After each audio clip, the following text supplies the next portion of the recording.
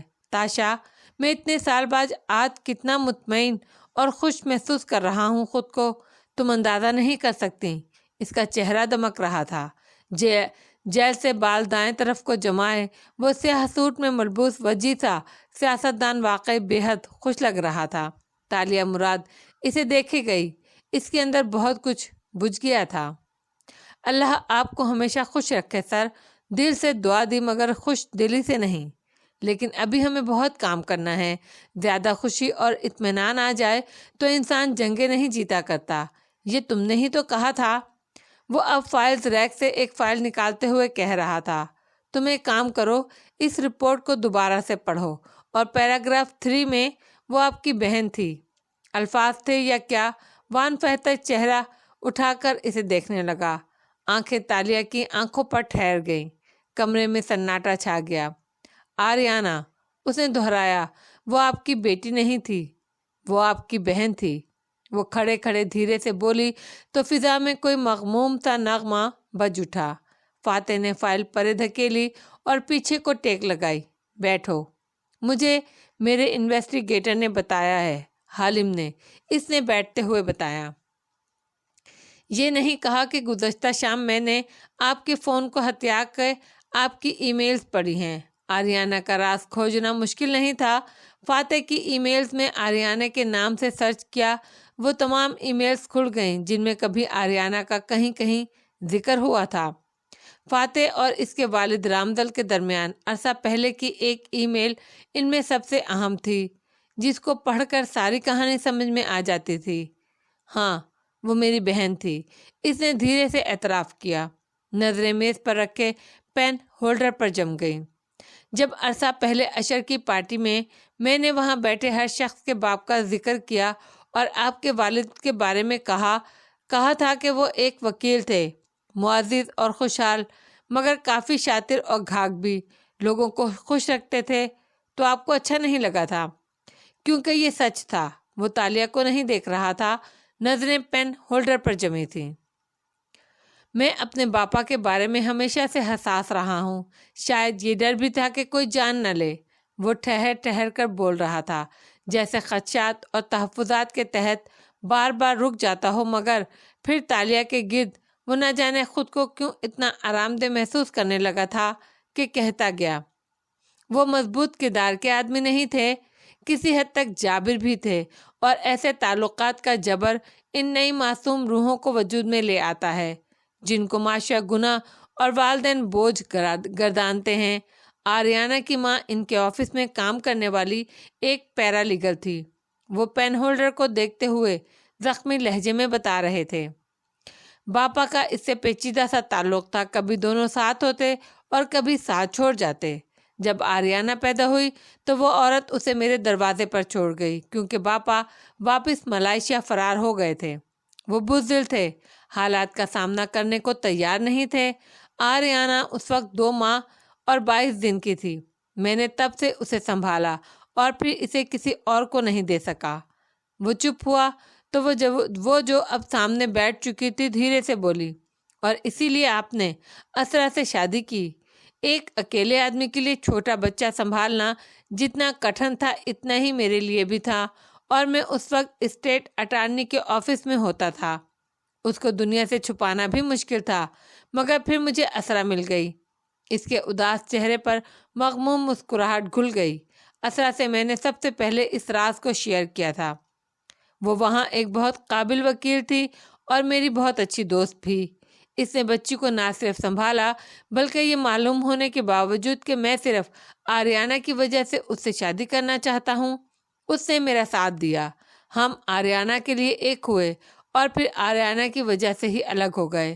اسرا کو آریانہ مجھ سے زیادہ عزیز تھی، اور اب آپ دونوں اکٹھے ہو گئے ہیں، گڈ۔ وہ بولی تو اس کی مسکراہٹ میں ایسی تلخی تھی جو فاتح کو اس وقت محسوس نہیں ہوئی۔ وہ اپنی رو میں کہہ رہا تھا، آج جس طرح ہم دونوں آریانہ کی وجہ سے اکٹھے ہوئے ہیں، مجھے اس بات پر شرمندگی ہے کہ میں نے اسے پہلے کیوں نہیں بتایا۔ وہ ان دنوں بہت بیمار تھی اور میں اسے کھونا نہیں چاہتا تھا، لیکن نہ بتا کر میں نے اسے کھو تو دیا۔ اس نے بالآخر پین ہولڈر سے نظریں اٹھا کر مغموم آنکھوں سے تالیہ کو دیکھا، جو کرسی پر بیٹھی تلخ مسکراہٹ کے ساتھ سن رہی تھی۔ وہ خاموش ہوا تو شہزادی تاشا بنت مراد بڑے اطمینان سے بولی، یہ بکے گا۔ فاتح نے ابرو نہ سمجھی سے بھینچے۔ کیا آریانہ کی اسٹوری بکے گی سر؟ پروفیشنل خشک تھا انداز۔ فاتح ایک دم کرسی پر سیدھا ہوا۔ اسے واقعی اس قسم کے رویے کی توقع نہیں تھی۔ ایکسکیوز می سر، میں یہ سب اس لیے نہیں پوچھ رہی تھی کہ میں آپ کی دوست یا محرم راز ہوں، یا مجھے آپ کی ذاتیات سے دلچسپی ہے۔ میں تو آپ کی کمپین مینیجر ہوں۔ سعد موہری سے شانے اچکائے، اور مجھے آپ سے یہ سب اگلوانا تھا۔ ایک دفعہ آپ نے آریانہ پہ بات کر لی تو اب آئندہ بھی کر سکتے ہیں، کیونکہ اگر آپ کو الیکشن جیتنا ہے تو بی این کے 2.5 لاکھ ووٹرز سے ہمدردی کا ووٹ ہمیں لینا ہوگا۔ نپاتلا جمع تفریق کا حساب رکھتا سا انداز تھا تالیہ کا۔ یہ چند منٹ پہلے والی تالیہ نہیں لگ رہی تھی۔ فاتح کے ماتھے پر سلوٹیں پڑیں۔ اسے اپنے جذبات کی شدید توہین محسوس ہوئی تھی۔ ہرگز نہیں، دماغ درست ہے تمہارا؟ میں اپنی بیٹی کا نام استعمال نہیں کروں گا۔ مجھے کسی کی ہمدردی نہیں چاہیے۔ برہمی سے خیال رد کیا۔ وہ آرام دہ احساس، وہ دوست جیسی تالیہ، وہ ساری فضا یکسر بدل گئی تھی۔ جب آپ نے آریانہ کا ذکر کیا تو آپ کی دائیں آنکھ کے کنارے پر ہلکا سا پانی تھا۔ یہ بہت بکے گا سر۔ وہ ایک نوٹ پیڈ اٹھا کر قلم سے اس پر مصروف انداز میں لکھنے لگی۔ آپ کی کمپین مینیجر ہونے کے ناطے میری یہ جاب تھی کہ میں آپ کے اندر کے خوف کو باہر لاؤں۔ اب آپ میری بات ٹھنڈے دل سے سنیے، وہ پوائنٹس لکھتے ہوئے سپاٹ انداز میں کہہ رہی تھی۔ فاتح کے ماتھے پر چکنوں کا جال بچھتا جا رہا تھا۔ یہ جو ابھی آپ نے آریانہ کا ذکر کیا، یا جس طرح کل آپ نے اسرا سے اسے ڈسکس کیا ہوگا، یہ کام آپ کو میڈیا پہ جا کر بھی کرنا ہوگا۔ اشر کی اپروچ غلط تھی۔ صوفیہ رحمان پر الزام لگائے بغیر بھی ہم لوگوں کو جذباتی کر سکتے ہیں۔ یہ اداکاری نہیں ہے، یہ ٹیکٹک ہے۔ میں مسز اسرا اور آپ کو شام میں انٹرویو شیڈول کر دیتی ہوں، اور تقریباً 15 منٹ آپ کو آج آریانہ پر بات کرنی ہوگی۔ تم نے سنا بھی ہے میں کیا کہہ رہا ہوں؟ میں ایسا نہیں کروں گا۔ تالیہ میز پر دونوں ہتھیلیاں رکھ کر اس کی طرف جھکی اور خفگی سے اس کی آنکھوں میں جھانکا۔ اس روز پارٹی میں وزیر اعظم صاحبہ مجھ سے کیا کہہ رہی تھیں جانتے ہیں آپ؟ وہ کہہ رہی تھی کہ وہ جانتی ہیں آریانہ آپ کی بیٹی نہیں تھی۔ فاتح کے ماتھے کی شکنیں غائب ہوئیں۔ وہ چونک کر پیچھے ہوا۔ واٹ؟ اور اگر صوفیہ رحمان یہ جانتی ہے تو وہ اسے ہمارے خلاف استعمال کرے گی، جس کا مطلب ہے سر یہ آپ کا وہ راز ہے جو بوجھ بنتا جا رہا ہے، اور اسی قسم کے کرائسس سے نپٹنے کے لیے سیاست دان کمپین مینیجر ہائر کرتے ہیں، کیونکہ میرے جیسے لوگ غیر جذباتی ہو کر سارے معاملے کو دیکھتے ہیں۔ اگر آپ کو وزیر اعظم بننا ہے تو آپ کو میری بات ماننی ہوگی۔ تم چاہتی ہو میں سارے میڈیا پر اپنی بیٹی کا نام لے کر جذباتی ہو جاؤں؟ مجھے اس طرح کمزوری کا اظہار کرنا سخت برا لگتا ہے۔ تو پھر انتظار کرتے رہیے تاکہ صوفیہ رحمان ایک نیا شوشہ چھوڑے کہ وان فاتح نے الیکشن کمپین میں جس لڑکی کو اپنی بیٹی ظاہر کیا ہے وہ اس کی بیٹی نہیں ہے۔ یوں آپ نے جھوٹ بولا ہے اور آپ کو نااہل قرار دینا چاہیے۔ نقطہ ایسا تھا کہ وہ خاموش ہو گیا۔ سر آپ نے ایک جھوٹ بولا ہے دنیا سے، اور اب آپ کو اس کا سامنا کرنا ہوگا۔ اس جھوٹ کے بلبلے میں صوفیہ رحمان کو دھنک کے ساتوں رنگ نظر آ رہے ہیں۔ آپ اس بلبلے کو خود سے پھوڑ کر ملکہ عالیہ کو بتا کیوں نہیں دیتے کہ آریانہ آپ کی کمزوری نہیں، آپ کی طاقت ہے؟ پھر سیدھی ہوئی اور سپاٹ سے انداز میں بولی، میں نے آپ کو الیکشن جتوانا ہے سر، اور اب آریانہ کو استعمال کرنے کا وقت آ گیا ہے، اور پلیز جذباتی مت ہوں۔ سیاست میں جذبات کی کوئی گنجائش نہیں ہے۔ پھر نوٹ پیڈ کا لکھا ہوا صفحہ پھاڑ کر اس کے سامنے رکھا۔ انٹرویو کے پوائنٹس، اور آئی ایم سوری اگر آپ کو میری کوئی بات بری لگی ہو۔ ظاہر ہے مجھے بری لگی ہے، وہ برہمی سے بولا۔ تمہیں کیسا لگتا اگر میں تمہارے گھر پر آ کر اس رات تمہارے شوہر کا ذکر سننے کے بعد یہ کہتا کہ تمہیں اس چیز کو استعمال کرنا چاہیے؟ وہ تلخی سے مسکرائی۔ مجھے اپنے شوہر کے ذکر پر اب نہ اچھا لگتا ہے نہ برا، کیونکہ وہ اب کسی دوسری عورت کی طرف مائل ہو چکا ہے، اور میں بہت جلد اسے اس رشتے سے آزاد کر دوں گی۔ اس کے انداز میں کچھ تھا کہ فاتح کے ماتھے کے بل غائب ہونے لگے۔ البتہ اس نے کچھ کہے بغیر ناخوشی سے وہ کاغذ اٹھا لیا۔ باہر آ کر اس نے دونوں ہاتھوں سے پہلے کنپٹیاں دبائیں، پھر سامنے دیکھا تو میز کے کونے پر شہزادی تاشا بیٹھی تھی، اپنے جامنی کامدار لباس کو پھیلائے پھولوں کی طرح، گھنگریالے بال دائیں کاندھے پر آگے ڈالے، ہیروں کا تاج سر پر سجائے وہ ناگواری سے اسے دیکھ رہی تھی۔ تم ان دونوں کو ساتھ دیکھ کر خوش بھی نہیں ہوتی، لیکن ان کے انٹرویو بھی پلان کرتی رہتی ہو۔ تم کیا کر رہی ہو تالیہ؟ شہزادی نے ضج ہو کر کہا تو وہ چپ چاپ کرسی پر آ بیٹھی۔ ہاں نہیں ہوں میں خوش۔ تو کچھ کرو، ان دونوں کو دور کرنے کے لیے کچھ کرو، شہزادی نے اکسایا۔ پیاری شہزادی تاشا، اس نے سیٹ سے ٹیک لگائی اور ایک قلم دونوں انگلیوں میں گھمانے لگی۔ میں ایک خوشباش لڑکی ہوا کرتی تھی جو اپنی مرضی سے جیتی تھی اور اپنا مطلب نکالنا جانتی تھی۔ مجھے جو چاہیے ہوتا تھا وہ میں ہر قیمت پر حاصل کر لیتی تھی۔ کیٹ برگلر بن کر دروازے کے نیچے سے گھس جاتی، یا گرافٹر بن کر آنکھوں میں آنکھیں ڈال کر چکما دے ڈالتی۔ لیکن پھر میرے ساتھ ایک حادثہ ہو گیا۔ وقت نے تمہارے ساتھ دھوکہ کر دیا ہے نا؟ شہزادی افسوس سے بولی۔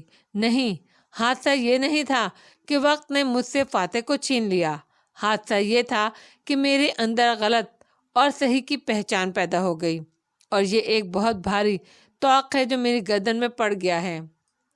میں تمہارے زنی اقوال پر عمل نہیں کر سکتی، کیونکہ اب مجھے غلط اور درست کا فرق معلوم ہے۔ میں اگر اب غلط کروں گی تو میں اپنی ہی نظروں میں کوئی عزت نہیں پا سکوں گی۔ تاشا، کچھ تو ہو میری شخصیت میں جو تالیہ کو تالیہ کی عزت کرنے پر مجبور کرے۔ کوئی تو بات ہو جس کے باعث تالیہ فخر سے کہا کرے کہ تالیہ ایسی نہیں ہے۔ اگر میں بھی ورک پلیس پر رشتے قائم کرنے لگ جاؤں گی تو میرے اور ایمان موسیٰ میں کیا فرق رہ جائے گا؟